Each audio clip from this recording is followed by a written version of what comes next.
Mukabat nasa 9,000 ka individual ang gilubong diri karon sa San Carlos Cemetery kung mas ilado karong Forest Lake Cemetery. Hinungdan nga sa karon pa lang gilauman na nga mas mudoble pa ang ihap sa mga muduaw karong umaabot nga undas apan unsa kaha ang ilang gihimong pagpangandam.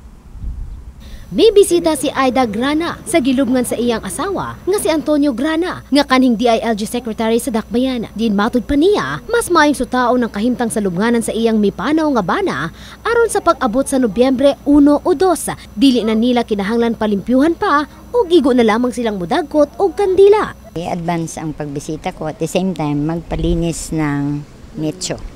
In preparation po? In preparation of the ondas. Sa Forest Lake, usa sa pinakadakong pribadong sementeryo sa Dakbayan kung diin bulan pa lamang sa Agosto nagsugod na ang ilang pagpangandam. Mao nga sa karon 95% na silang andam. We are on 95% na because we've been preparing for since August. So mga pitsi-pitsi na lang po yung ginagawa ngayon. Yung mga kulang, yan na lang po yung hinahabol namin. Usa sa gitan ang suliran usab matag kalag-kalag. Ang grabing traffic maong sa karon pa lang. Nangita na silag pamaagi aron kini malikayan. Meron tayong mga libreng sakay din na paikot sa park. May mga multicabs tayo na wala pong bayad yon.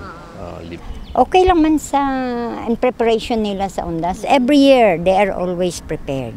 Ug aron malikayan ang kagubot ato sa kalagkalag, may mga butang nga angay likayang dadon.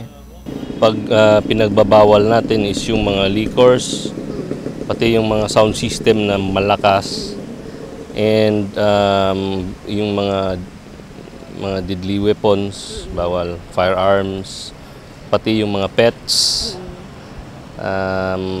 Tsaka pinagbabawal natin yung mga bata na umaakyat sa mga puno. Yung mga sugal, pag may mga pera, bawal talaga yon.